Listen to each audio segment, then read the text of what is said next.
What is going on, ladies and gentlemen? It has been a fucking cool minute since I've been on this channel, and I missed each and every one of you. Welcome back to the Boo Bros channel, where we talk all things haunt, horror, or just theme park related, honestly. I mean, we have a good time doing it. We're a bunch of grown-ass men who get together. We're brothers, and we just fucking talk horror, haunt, and theme parks, and we love doing it, and we're going to keep doing it. My name's Anthony from the Knights of Horror. And my name is Eddie from Eddytainment. And you've seen Eddie. He's been nonstop grinding it. I'm just returning after a 2-month hiatus, taking care of my mental health. Quick little PSA for any of you that are going through things in life. Just know you're not alone out there. And the most important thing I can tell anyone that helped me a lot is to seek help. Your mental health is very important. And you need to know your limits. So if you feel like you need to take breaks, if you feel like you need to hit the reset button, follow your instinct, follow your gut. That's exactly what happened to me. I hit the reset button. I started going to therapy. And it's helped me tons. Not to mention the support of the Boo Bros, who, especially Eddie, who would text me constantly asking how I was doing, how I was going and everything. And now we're here filming an episode of East versus West, something we haven't done in some time, and I'm just happy to be here, and I'm happy to talk about one of my favorite things with one of my favorite people. What's that? That is Halloween Horror Nights 2021, because this year was a big year for myself. Sadly, I couldn't experience it with Eddie, but I mean, I'm thinking next year I'm gonna be there opening weekend, so I'm gonna actually get to we're gonna do East versus West live in Florida next year. That's what I'm thinking. But dude, that'd be dope. That will be dope. Yeah, we could do it in City Walk. Like right after the event, just stay in City Walk all fucking night and just talk shop. Take like some small gear that we could like put in a backpack. I got little Lavelle mic. I got 2 Lavelle mics, so we can wear those for the audio purposes, and we'll just set up the camera right in front of us, and boom. Yep. We'll get some fucking Voodoo Donuts too. Don't forget about Voodoo Donuts, man. We gotta get our Voodoo Donuts on. Yep. Not sponsored, but if you want to sponsor us. So we're talking recap of Halloween Horror Nights and your experience. Yeah, I mean, my experience as well, of course. Yes. We know if you guys been following the channel for some time, you guys know that they did a 2021 recap podcast, which I so badly wanted to be a part of. But I think I got caught busy doing something like last minute and couldn't be a part of. But Sammy, representing Knights of Horror, the champion he is, representing Knights of Horror well. I watched that podcast. Great podcast. They all talked about their 2021 haunt season. We're going to be talking specifically about Halloween Horror Nights because, like I said, this year was a big one for myself. I got to experience both coasts for the first time ever this year. I mean, Halloween Horror Nights in Hollywood is a given. I've been going since 2011, and I go every year, whether the event sucks, whether it's not the greatest, or if it is the greatest, I go. Because I am a loyal supporter, and I'm going to continue to support through thick and thin. That's how it is. But this year, I got to experience Halloween Horror Nights out in Orlando, Florida for the 30th anniversary. Let's start there, man, because that's where the journey first started for me for haunt season. That was the first stop of the Evil's My Friend haunt tour, and yeah, I was blown away. So first things first, it's your fault that we didn't meet, because I told you like a million times, opening weekend. All right. And then you went the weekend. What was it? The weekend after? I think I had gone the weekend after because Scott said something about going to the weekend after. I know. And I told you, no, go opening weekend. And then you were the only West Coaster that ended up coming, right? I think John went out there. Yeah, he ended up going to it. And, funny enough, I met Mr. E. Yes, he was out there, I think, the weekend before me, too, that weekend. Yeah, him and his girlfriend. He was a chill dude. And the experience at Halloween Horror Nights this year was spectacular. I'm sure you got an experience going as well. Did you end up going with like Chris or Adrian or anybody? So here's or Connor. Here's what happened. Okay. I got there Thursday night. Chris and Losh picked me up from the airport, and we go straight to City Walk. Losh has this great idea in his head that he thinks we can upgrade my pass from the 2 general admission tickets that I got to the September Rush of Fear pass. So we do that with no extra charge. I actually saved money and got money back from that. And we end up going to the event that night as I flew in. Mind you, it's 11:50. No. Yeah, 11:50 at night. I think they close. No, 12:50 at night, I think. 11:50. I don't remember. They're closing in about 10 minutes. Let's just say that. And Losh looks at me and goes, if you can go through one maze tonight, which would it be? First maze, without even thinking about it, Icons. As you know, you and I would have talked about the Icons off and on throughout the years on East versus West, and it is something that I've always wanted to see in person, something that I've been... That Jack's the reason why I got turned on to the event in the first place, and I wanted to see Jack in person. So we went through Icons, absolutely mesmerized, fell in love with it, and we ended up going home. And the next day, we went back, went to the park. My dumbass only got like 2-3 hours of sleep because I was just too excited to go back to the park. Never been to Universal Studios Orlando ever, so it was going to be my first time riding rides, checking out the environment, and whatnot. So I woke up. I didn't get back to my hotel about 4 or 5 in the morning. Ended up waking up at like 7:30, going to the park all day, doing everything that I wanted, and then having to go to Horror Nights at night. By the time Horror Nights came around, I was exhausted. I think I met up with Connor that night because Losh and Chris ended up going to Hollow Scream, and I met up with Connor. Connor was there, so I didn't realize. It's an ongoing joke here on the channel of who's the tallest of the Boo Bros, right? Mm-hmm. I've always said it was me because I'm 6'6", and I still stand by that.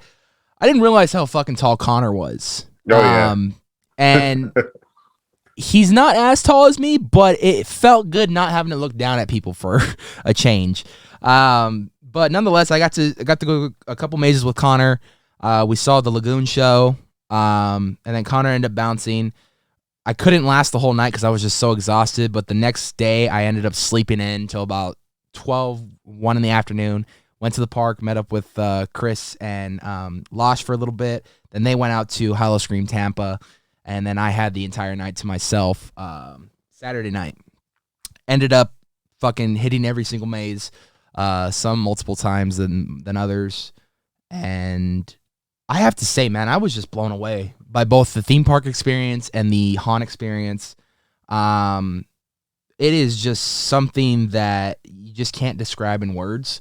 I mean, I can sit here and tell you all the details and everything, but until you see it in person, it's just a whole fucking experience, man. It is something that I've dreamed about visiting for years, and finally I said, fuck it, pulled the trigger, got my flight, got my hotel, and was at the event, and it was probably the happiest and best moment of 2021, and probably the happiest, and this is saying a lot because I had a lot of great moments throughout Nights of Horror, but it's probably the happiest and best moment I've ever had doing Nights of Horror in the 5 years that we've done it. Nice. I loved every single maze that I went through, even the ones that I thought weren't as good were still really good. I mean, there was really no bad maze. I mean, for me, in my opinion, I enjoyed every one of them for what they were and what they delivered.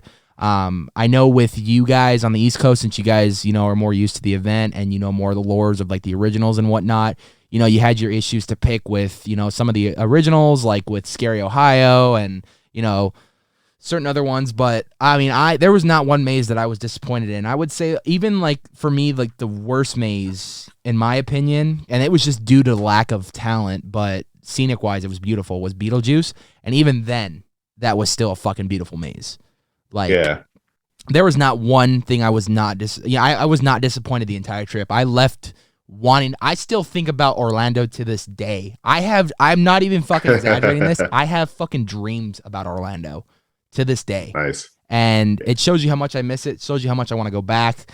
And I had a great time. I can't wait to go back next year. And I definitely going to go back opening weekend where hopefully a lot of West Coasters are coming out and all the Boo Bros will be there.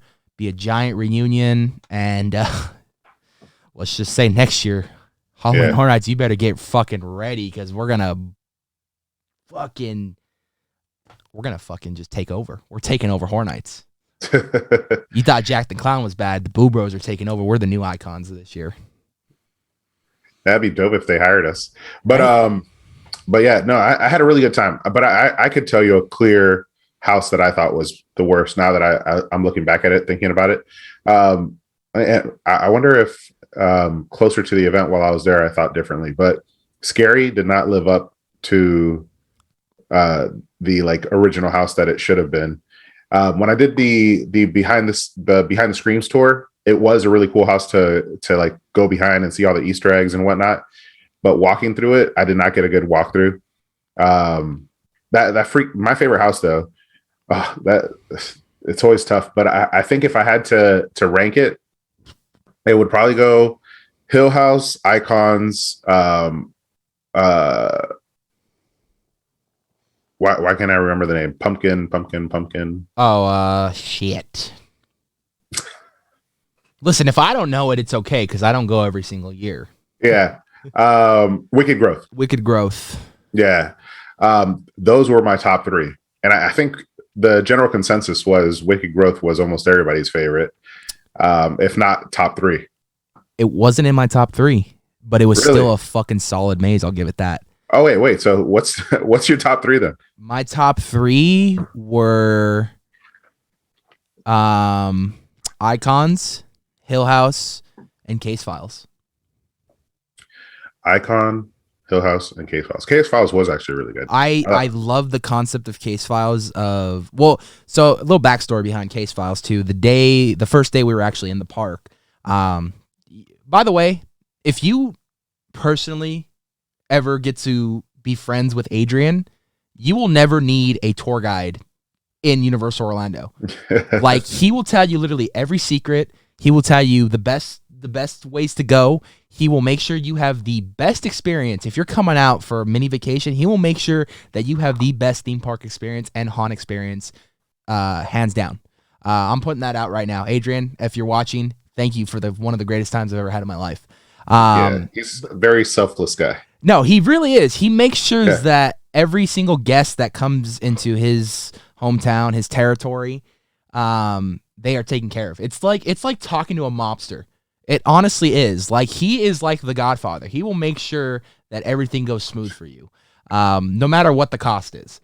That being said, before the first day before I actually got to go experience Horror Nights as a whole, we met up. I'm chilling, looking at a lot of things that we didn't have. You guys have Blues Brothers. I fucking watched that many times while I was there. And I'm chilling in that area, and we meet up, and we start talking about Case Files. He goes, "This is one of the mazes at the event. It's based off this guy. He's a detective. Let me show you around." We go down to New York Street. He starts showing me all these places. He goes, "Okay, that's his window right there. You're going to actually see that and go inside of his office. Here's a nightclub you're going to see. You see the facade during daytime operation, but when you go inside the maze, you're actually going to get to go inside the nightclub and stuff." He's showing me all these things. And so going into the maze that night, remembering what Adrian told me, I was blown away. I seriously, I'm a huge fan of detective style noir stories, and the fact that they took that detective style noir story and kind of mixed it with horror was just fucking cool. It gave me Creepshow vibes, but it also gave me like Batman early like 30s detective style movie vibes, you know what I mean? So it was like, it was just cool. Like, I like that era. I like that style, and I felt immersed into the stories, and Yeah. you felt like you were living as the detective, even though he was narrating throughout the entire maze. You felt like you were the detective walking through the maze and kind of helping him out and kind of uncovering his greatest stories over the 30 years of Horror Nights, which is really cool. So I really dug that maze. I was in love with it from start to finish. The scenic was great. The stories were great. I mean, that opening facade of the kid looking through all of his case files and reading them, and you hear his narration and whatnot, and then it goes into the fucking detective's narration. Like, it was just beautifully well done. I praise the fuck out of that maze. That would probably be my fourth favorite maze. And it's based off the Legendary Truth, which is iconic in itself. Yeah. And that was one of the reasons why I probably was so mad at Scary, is because it's such an iconic location of Halloween Horror Nights lore, right. And it just didn't live up. You know, and it wasn't terrible, but it just didn't live up. Even I went into that maze, you know, knowing only so much about Scary Ohio. I mean, obviously it being, you know, an Easter egg over the years and whatnot. But I kind of went into that maze blind, so I didn't know what was going on at all. Like, I was just enjoying it. Like, I honestly, like, and I'm kind of glad I didn't know what was going on, because I think that's what made me enjoy it even more, was walking through this maze and just kind of seeing all these scenes of this, like, fictitious, you know, town that we've heard over the years at Halloween Horror Nights, and to see it come to life and kind of how they live and their style and what's wrong with this town and why it's always mentioned and stuff. Was kind of cool to see that. And, you know, looking back, you know, rewatching and kind of reading more into it, and then rewatching these POVs and whatnot, and looking back and looking at things that I missed the first time around, you know, it's really cool to kind of look back and think about all that kind of stuff. I mean, like I said, I'm glad I kind of went into it more blind, but I thought it was a fun time. Wicked Growth, little backstory. When I went with Connor that night, we went through that, and it had just started. You know, every night that I went to the event, right as the event was going to start for pre-scare or Stay and Scream, it started raining every single night. Welcome to Florida. Yeah, I know. I was hoping I can bring some back with me to California, and we got it in the last week. So, but anyway, point of the story is the opening facade is like that kind of vine, like little tunnel with the pumpkins. With the pumpkins, yeah. But for some reason, the rain made that scene for me 10 times better. Yeah. It really did. It gave it an aspect that I just can't explain. Like, I remember just walking through that vine with all the pumpkins with the rain kind of drizzling down in between, and it just was so badass. I'm like, oh, we're about to go into some shit right now. This is gonna be dope. Yeah. Dude, that bridge scene. Yeah. That bridge was amazing. Dude, the Pumpkin King. Can we fucking bring him to the event as an icon? Has he been an icon? No, I don't believe so. We need to get him as an icon, like, next year, bro. Like, you know, that was a fan favorite. If you bring that back and that character, I guarantee you your fan base will go up even more. And when we did the Unmasking the Horror tour, right? Me, Chris, and Losh, one of the things that they pointed out, which is like a small detail that I thought was really cool, is if you pay attention to the roots in that house, as you get closer to the Pumpkin Lord, the roots actually start to get larger and larger. So you start off the house with these really small roots on the wall, right? And as you move room to room, they just start to get thicker and thicker as you get to the source. And that's great attention to detail right there. Only the diehard. If you took the tour, diehard fans that actually pay attention and go to the maze every night of the event would actually notice that and take notice to it. So it's a good little Easter egg leading up to the Pumpkin King, which was fucking cool. I will never do that event again without doing that damn tour. That tour, you know what? Next year, so awesome. For sure that I'm already planning on coming opening weekend. I'm going to be with you guys. I want us to do it all together, and I just want us to have the greatest time. I want us to vlog it all. I want us to go through everything together. Like, I want us just to have a good time. Yeah. That tour is a must. Comes 100% with the Eddie Taman approval stamp. Eddie Taman. I think I need some Eddie bucks for that one, bro. Taking it back. You want to take it even back? Kicks and whips, bro. Yeah, you already know. But no, that maze was fucking great. Puppet Theater. I was very impressed with the set design and the story it told. This was one that I remember watching back in 2020 when it got leaked originally. The little documentary that they made of that, which I wish they would do more of those. Can we get a fucking series of those on Peacock at like the end of every season? Like, with like Greg Nicotero and everything. It's like let's run the season. Maybe while the season's going on, we'll film all these documentaries, and then at the end of the season on Peacock, let's release them for all the fans who want to see the behind the scenes of it and are just not over Haunt yet. Let's release them like in November, and fucking boom, $1 million idea right there. But nonetheless, you're filled with them. Yeah, right. Produced by the Boo Bros. Just saying. But nonetheless, I mean, Puppet Theater. I mean, facade was fantastic. You know, that rundown theater, the smoke coming out of it. It's on fire. You go into this fucking maze, you see all these puppets and all these different things coming to life. Gave me big time circus vibes. You know, it was just a fun time to walk through all this. You know what I mean? Like, it was just a legit freak show. That's another one that had some really cool attention to detail. Yeah. And if you pay attention in certain rooms, you're actually under the stage. Yeah. Right.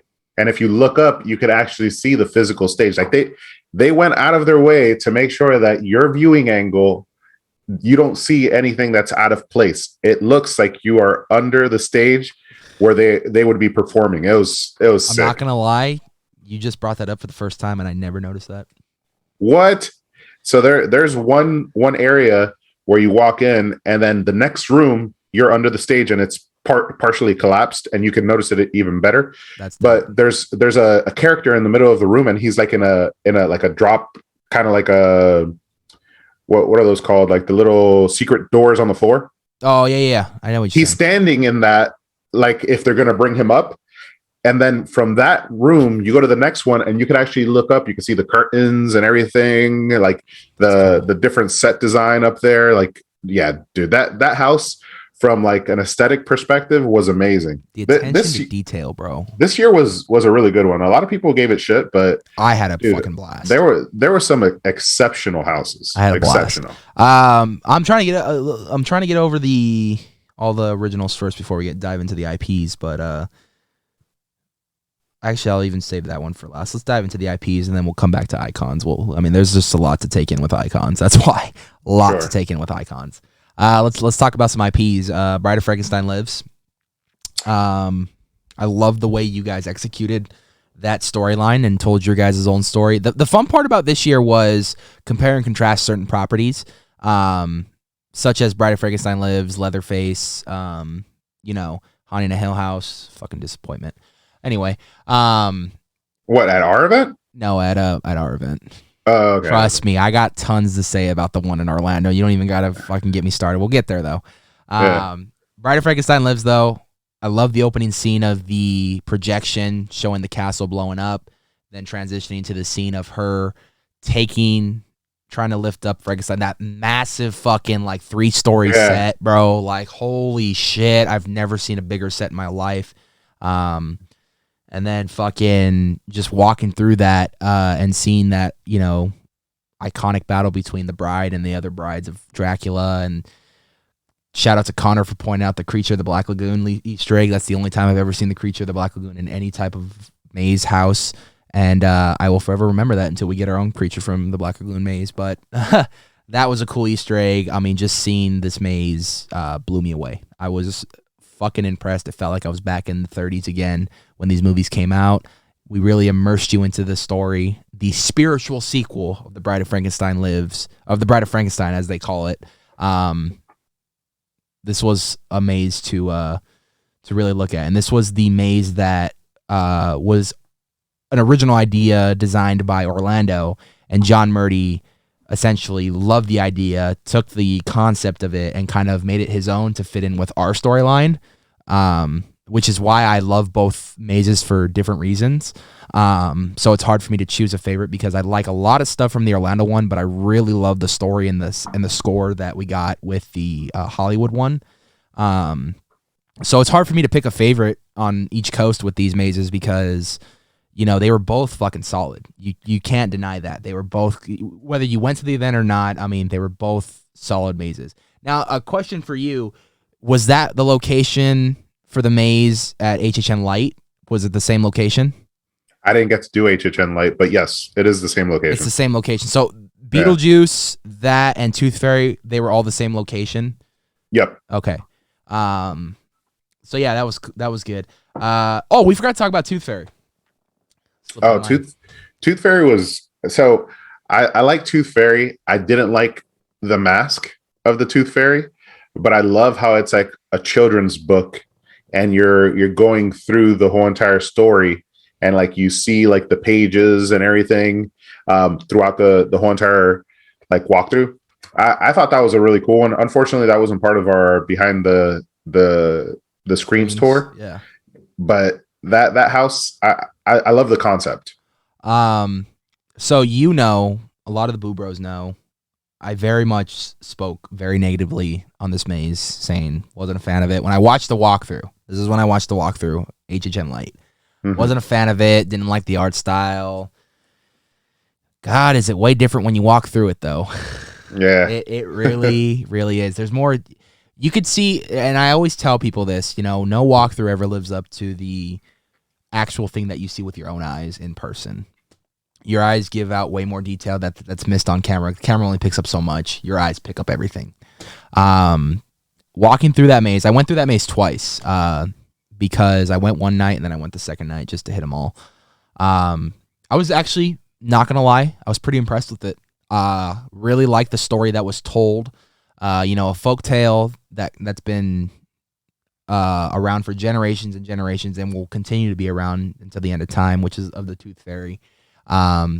Twisted up, which I loved. Yeah. They gave it a twisted sense of what the Tooth Fairy does and who the Tooth Fairy is. Loved that. Fucking amazing, dude. I was just blown away by it. It was the detail and sets were great, and it was cool. I would say the only thing I don't like about your guys' event, and this is the one thing that I don't like because it kind of interfered with your experiences in said mazes. I don't like the fact that certain mazes share sound stages with each other. That's the only thing I don't like because I don't remember what it was. It may have been Tooth Fairy, but I remember was Tooth Fairy in the same building as Frankenstein?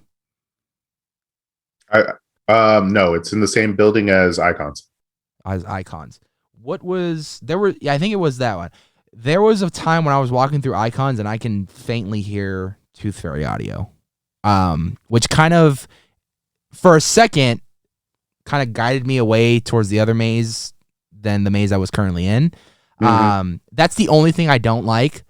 However, I will say it's not nearly as bad as I thought it was going to be, where you were going to hear audio left and right from other things. They figured out a way to kind of soundproof that to each maze, so that's a good idea, but you could still faintly hear it if you really pay attention. And because I went through Icons at least 4 times, and I would hear it every time I went through Icons, like after I went through the first time, and after it was pointed out to me as well. So I mean, unless you're who pointed it out to you? One of my buddies who is he lives on the West Coast, but he's actually he went to school out on the East Coast, and I met up with him one night. We went through, and he goes, if you actually pay attention, you can hear the audio from the other maze. So unless it's pointed out to you, or unless you actually really pay attention, you can hear the audio from other mazes. However, I will say this, it did not ruin any experience at all for me.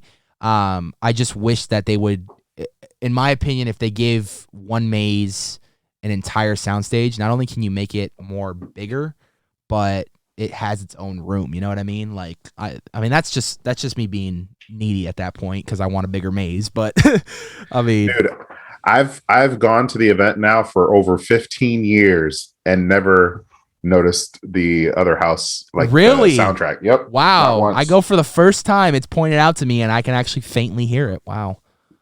Yeah. I think I think for you though too, I mean, maybe next year, see if you can, just a challenge, after you go a couple times, because I know you usually try to make a couple trips out of it.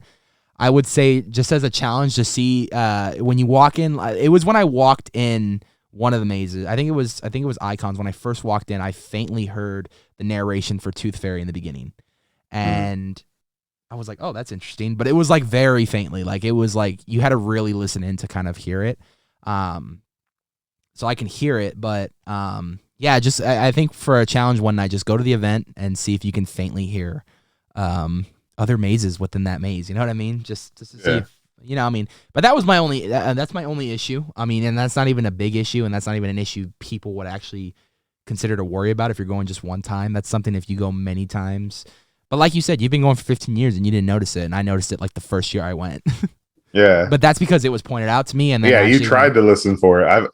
I've gone and I'm in the zone with the house that I'm going through, and I've never noticed it. Yeah. But Tooth Fairy was good. Let's move on to Texas. Texas was I thought it was interesting what they did with your guys's. They mixed 1 and 2, the most iconic Texas Chainsaw Massacre films of all time, which was good because I got a whole different experience in Hollywood, which I loved their version of Texas as well.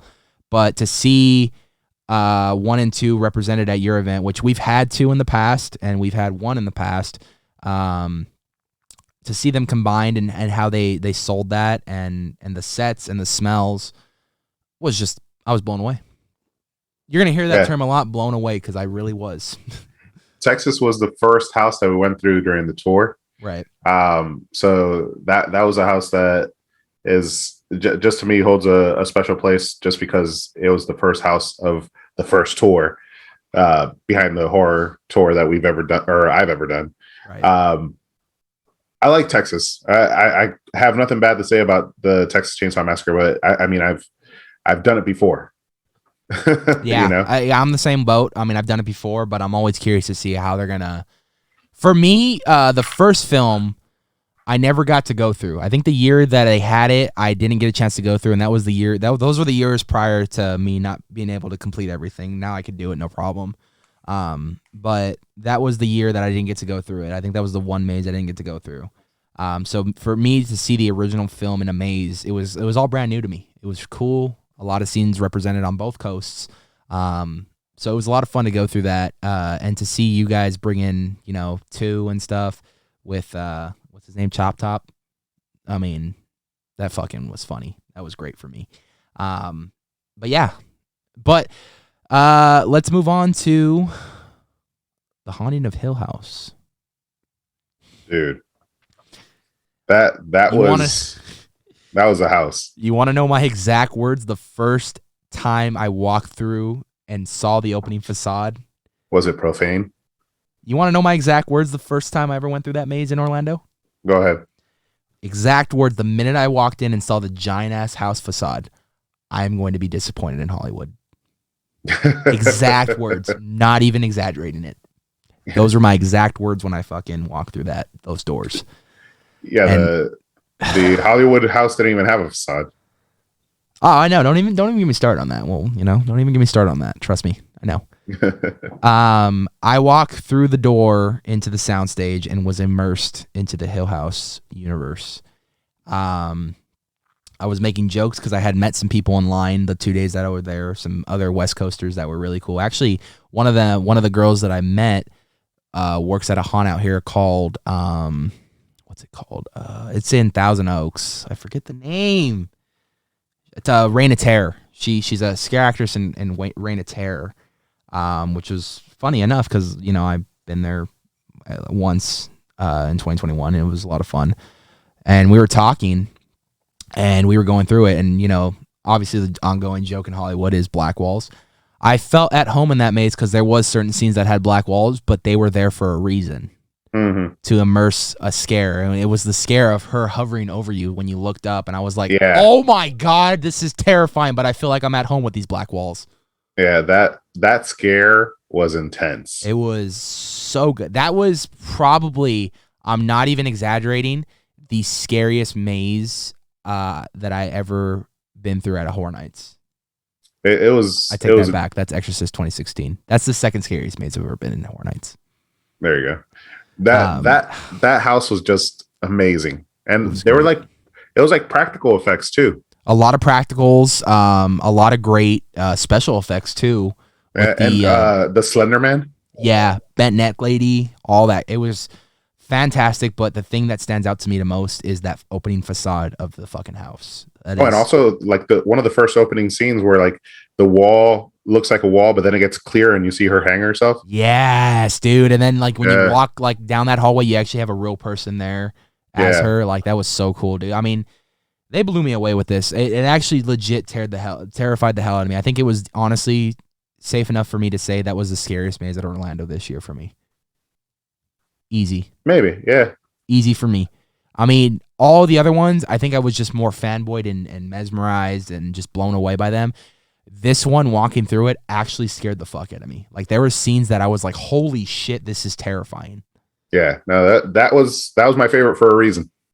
I'm gonna go out and say this, unpopular opinion, and I know a lot of Orlando people do complain about it. I have no right to really put my 2 cents in it, but I'm gonna say it anyway. Plexiglass did not ruin a thing for me. Oh yeah, no, plexiglass didn't ruin a thing for me either, and I understood its purpose, so I was just like, all right, cool.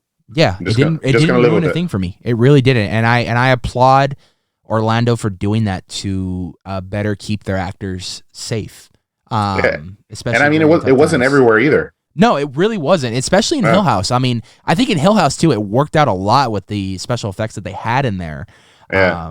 and whatnot. Even with Beetlejuice too, I was blown away by it. But Beetlejuice, I will say it lacked a lot of actors.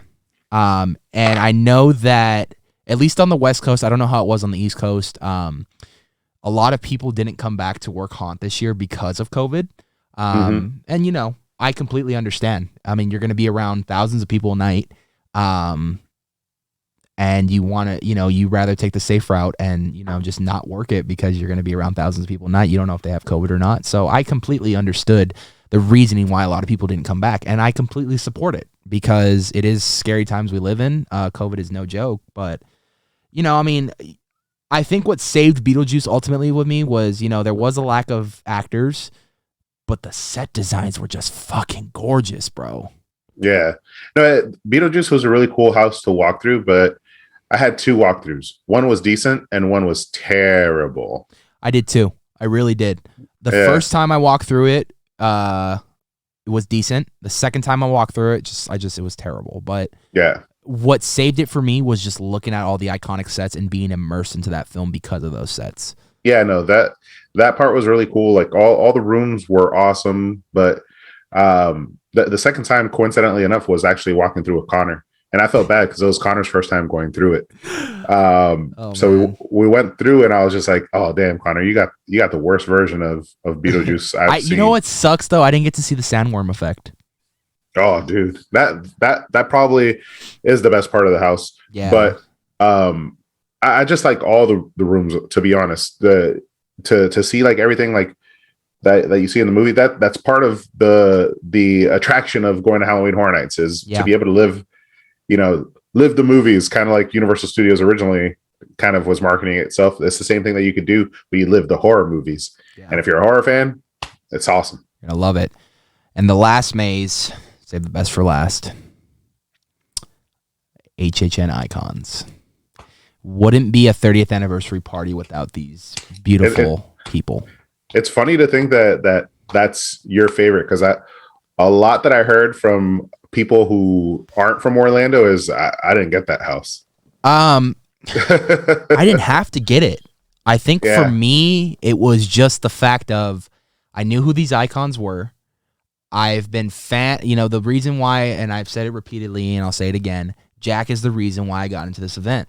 No other reason. I mean, even before I learned about details, even though set designs, everything, Jack was the reason why I wanted to come out to Horror Nights in Orlando.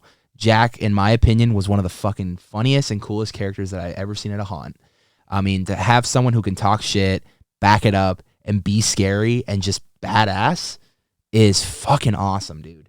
And Jack was the reason why I was so happy to be here this year because I got to see Jack. Not only did I get to see Jack, I got to see Eddie and I got to see Chance and I got to see fucking Lady Luck. I got to see all the icons in one fucking year.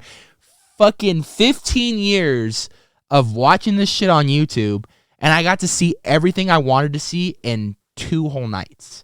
you got to see all the icons, but one who was referenced in the house. I remember this. Was it Death? No, Was it it was Legend? nope. It was Bloody Mary. That's right. No, that is right. Because I remember walking through that scene immediately. I'm right off the bat. I'm like, this is a reference to Bloody Mary. I know Yeah, that. And the only reason they couldn't do that is because they couldn't legitimately get the rights to do it. yeah. But no, I understood that reference right off the bat. I mean, that's not one that's something you pass by and you can't. You hear understand you hear the that. glass break and everything. Yeah, the glass break and everything. Like yeah. I mean, I think she was a very short-lived icon to the event because they only used her that 1 year and they really never brought her back after that, right? Well, for a reason. Well, because of obviously copyright and trademark issues. Yeah. But no, I mean, I think that for the most part, I mean, getting to see all the icons. And it was honestly kind of like an origin story walkthrough in a way, where even if you never seen the icons or anything, you can walk through this maze and kind of go, oh, this is kind of like the little origin story of each icon. Like, this is where they got their start. This is where you've seen them in a lot of iconic promos for the event. Like, this is just a love letter to the icons. I mean, walking through, I got to see for sure the one I wanted to see on the throne was Jack, and I got to see that multiple times. I got to see the Usher. I got to see Jack's girlfriend Chance on the throne. I mean, I got to see a few icons on the throne. I heard the hardest one, though. Who was the hardest one to get on the throne? Was it Lady Luck? I never saw Jack. You never saw? I saw Jack twice when I was there. No, I never got to see Jack on the throne, which was a shame, and I never got to see Caretaker on the throne, which was a shame. I think I saw him on the throne too. I saw the Usher, I saw the director, and I saw the storyteller, she's trash, but whatever. Hey, man, come on, no hate in the icons. No, I don't hate the icons. She shouldn't be an icon. From what I heard, Lady Luck was the hardest one to see on the throne. You had to be lucky. Exactly. I think they did that on purpose, where she had a few appearances a night, but from what there was one guy at the end of the event at my last day there, we walked through a couple times because I just wanted to see it multiple times, and he was literally walking through until he got to see Lady Luck on the throne, because he had not seen, and he was going since like the start of the event, and he was going every weekend, had not seen Lady Luck on the fucking throne, and he would spend nights just going through that maze repeatedly. No matter how long the wait was, he would just go through to try to see Lady Luck, and he just couldn't. You look at some of like the like online forums, some of the actors will post the hours for different icons. See, that's no fun. You know, you want to walk through the maze and just be like, oh shit, look who's on the throne. You know what I mean? Like, I know, but if you've gone through the maze that many times, then you haven't had the luck of seeing her. But then if you've gone through the maze that many times, right? And then by the end of it, like, let's just say that he went the entire season going through it. Didn't know anything about that. And the last night of the event, his last walkthrough, and she's on the throne. Like, that's a reward right there. Yeah, but it could just as easily be last night. Eddie, it's not fun that way, okay? Just like how you don't like leaks, that's kind of a leak. That's a leak on who's going to be working that night. I guess, to a degree. Anyway, this was a beautiful maze. I got to see 15 years of me watching this stuff online in 2 nights, and I think for me it was just a fun time to, like I said, see everyone's origins. I so badly, and I know they have them still, I want those little dolls that are displayed in the opening facade, the little voodoo dolls. Yeah, I have that cup too. It's over there. You know who bought me that cup? Adrian. Chris. Oh. I went all out in merch, bro. I bought a fuck ton of merch, trust me. This cup was worth it too. It was, bro. Such a good cup. I bought this at Hornites. Oh, nice. Have I written in it yet?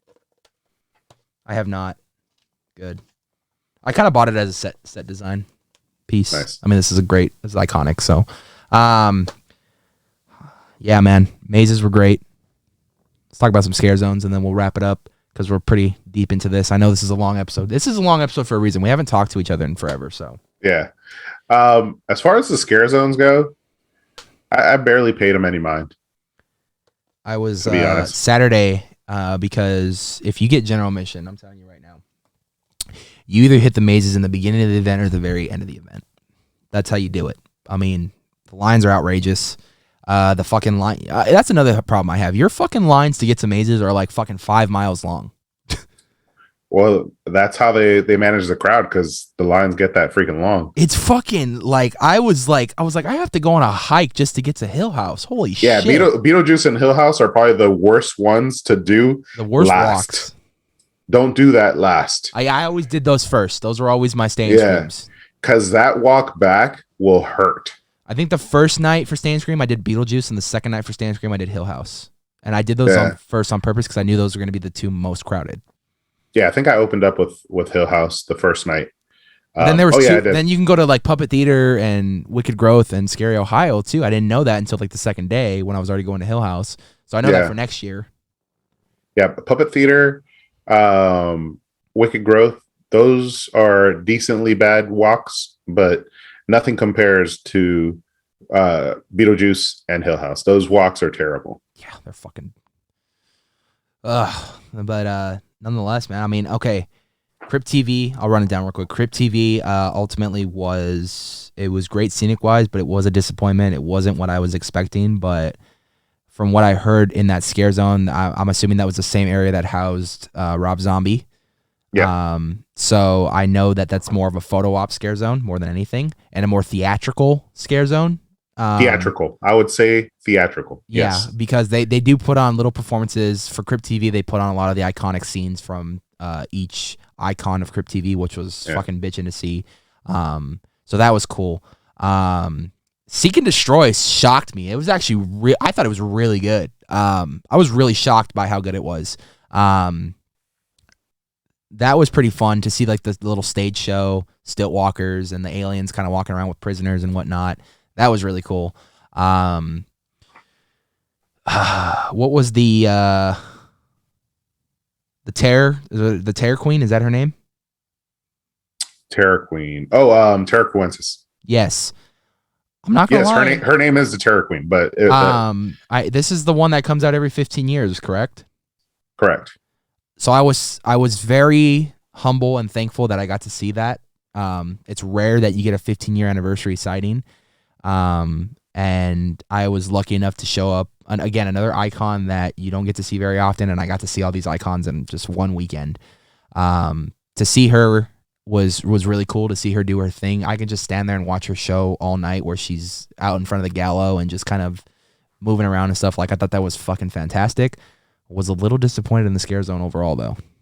Yeah, that wasn't the greatest scare zone. The best scare zone was Lights, Camera, Action. It was Eddie. Yeah. You son of a bitch. That was a great scare zone. Yeah. And I fucking called that. I knew that was going to be a great scare zone. By far, that was just the best scare zone. And it was like best, like no competition. Yeah. I mean, it was just a love letter to the previous years of Horror Nights of just scare zones. And if you got to see Eddie and Jack together. Dude, I mean, talk about, again, another rare moment that you never get to see ever since, they scrapped him with 9/11. The fact that I got to see and catch on camera Jack and Eddie, interacting with one another was so fucking cool, dude. Like, I didn't get to see that. Dude, you didn't, and yeah, exactly. You're a native to the event, that. And I got to see that within the weekend that I, went, and blown away. Again, blown away that I got to see that. And I just blown away that I got to see Eddie. That hasn't. When's the last time he was actually at the event? I think he's been in like a couple houses here and there. But like to actually give him his own zone, the freedom to do shit, you know what I mean? Like, that was so cool. I love his look. He's got that like Hannibal Lecter look with like a chainsaw. Like, that's really cool. And Jack's the complete opposite. He's a fucking psychotic clown. Psychopath, you know what I mean? Which is another cool thing about this year's event. I don't know if you noticed it, but Jack was doing like random appearances all throughout. I saw that a lot. We were waiting in line for like mazes, and he would show up, and I would see him pass by in golf carts and shit. And he would they had a name. They had a name for that, but I forgot what it was. But a Jack Attack or something like that. I think that's what it was called. It was so cool because that is the guy who's been playing him for years, right?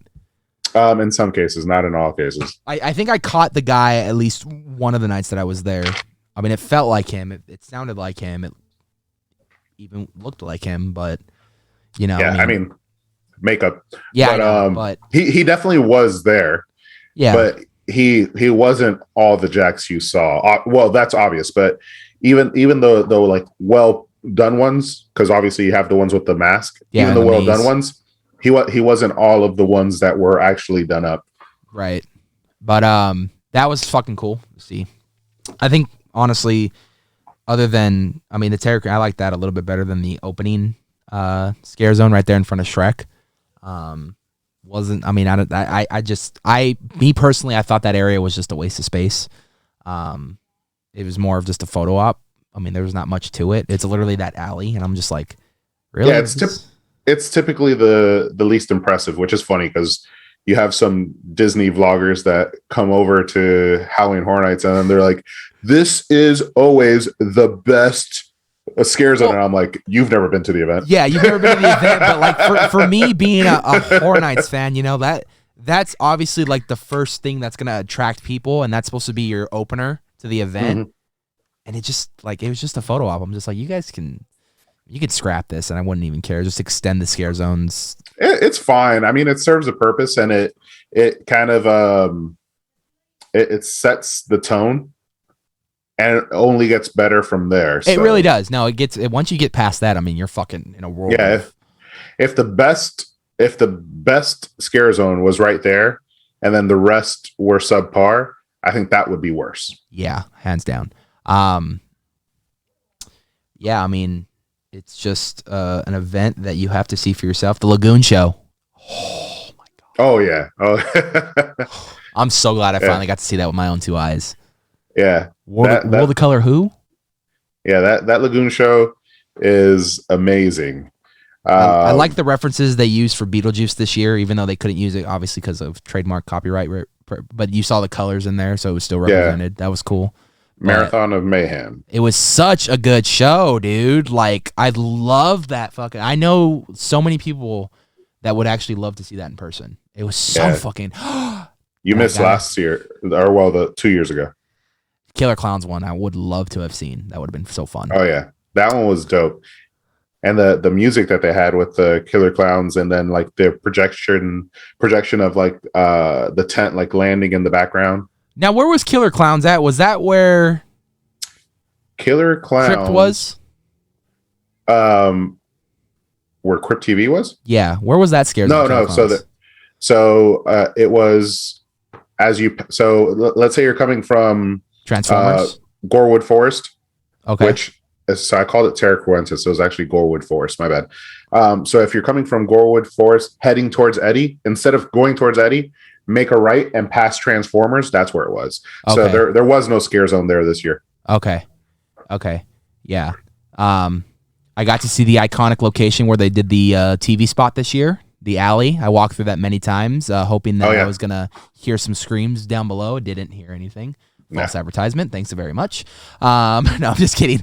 But I think the highlight, and it was worth the hype, and I have to say they're pretty fucking bomb, was the pizza fries. Oh yeah. I had that was a must. It was a must. I had to try them. I've heard so many things about them over the years. I had to see for myself if these were really as good as you guys said they were. Oh my God, you would have thought in a million years that those two combinations wouldn't have worked, and they fucking work. It's delicious, dude. And I've tried to make them at home. It's not the same. It's not the same. Their marinara, their fucking cheese, their pepperoni, their fries, like their seasonings. I don't know what they do, but it's so good. I had that with a nice Caesar salad and my refillable cup, and safe to say it was fucking-licious. Yeah, highly recommend them. But that was my HHN experience in a nutshell. A long nutshell. It was it was a lot. It was a lot to break down detail wise, but you got to understand. For those of you who are new to Boo Bros, who are new to East versus West, Eddie and I have been talking about Horror Nights for a good 4 years now, and something that we've always talked about on the show was one day I'm going to go out there and experience it and see what it's like.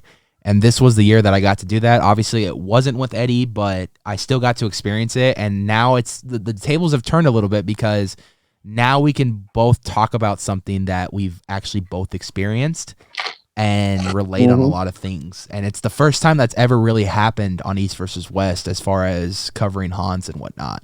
Yeah, before we do East versus West, and we would compare comparable events. Yeah, but we wouldn't compare the same event. Yeah, like, he had Howl-O-Scream, Not Scary Farm. We both had our own HHNs, with whatnot. And so, for the first time ever on East versus West, this is a historical, iconic moment for East versus West, because we got to go to the same event this year, and we actually got to share our experiences with it. So it was a lot of fun, and I can't wait to do it again this year. This year. That's right. Yeah, man, I have to say a solid, outside of, hearing faintly other mazes and the miles long walks, I'm giving this event a solid 9.5 out of 10. And that 0.5 is just because of the fucking faintly hearing of mazes and the long ass walks. But that's just me being lazy and picky about certain things that don't really rely on the general public. But nonetheless, a solid 9.5 out of 10. And I highly recommend, if you've never been, if you've always wanted to go. Just say fuck it, book your hotel, book your flight, buy your tickets, and save up money. Because I guarantee you, if you don't take that leap of faith, you never will. And I took the leap of faith last year during one of the toughest times of a pandemic. And for a weekend, I forgot what a pandemic was and had the time of my life. Nice. So with all that being said, we caught up a little bit, and we want you guys to keep tuning in to East versus West. So we got a little surprise for you next week. We're going to take a look at our friend Lost TV's speculation, and we're going to give our thoughts on it. We're going to give what we think is coming to the event, and just give our overall consensus of what we want for an HHN 2022. We're not going to really speculate too much. We'll bounce off what Losh had already, because Losh already took all the pretty much obvious ones, so it's kind of hard to just come up with new ones on the spot, but that's besides the point. Losh beat us all to it. Let's just be honest. Although he says he was the earliest to do this. I remember one time speculating as early as December of the same year after HHN ended. So I think I beat Losh, and that was a few years ago. So yeah, this year he got it though. He got it this year, though. I'll give him that. Right. But nonetheless, we're gonna be bouncing off Losh's ideas and hearing what he had to say. We're going to give our 2 cents on what we would like to see for the event in 2022. Again, not too much speculation because we want to save that for, February, March, when we get a little bit closer to announcement season, at least for Orlando side of things. And yeah, we're going to talk a little bit of some breaking news that went down that we saw recently, and we'll keep it at that. We don't want to give any spoilers. We don't want to give any leaks. We want to keep it strictly just to us. And we want you guys to keep thinking out there because we like to hear your guys' reactions. We like to hear your guys' comments of what you guys think is coming. And we want to continue to interact with you guys, the audience. So tune in next week, East versus West here on the Boo Bros, exclusively on the Boo Bros. And come see what Eddie and I have to think. I'll let you outro it because I've been talking this entire show. Now I don't even know what to say. I thought you were going to handle this, but guys, we appreciate you guys tuning in. Make sure to like, comment, subscribe to the Boo Bros as well. If any of the Boo Bros individually catch your interest, make sure to subscribe to their individual channel as well, because we all have our individual channels. We'll see you on the next episode of East versus West. But until then, stay spooky, my friends. Don't forget to ask yourselves, have you been entertained? Hey.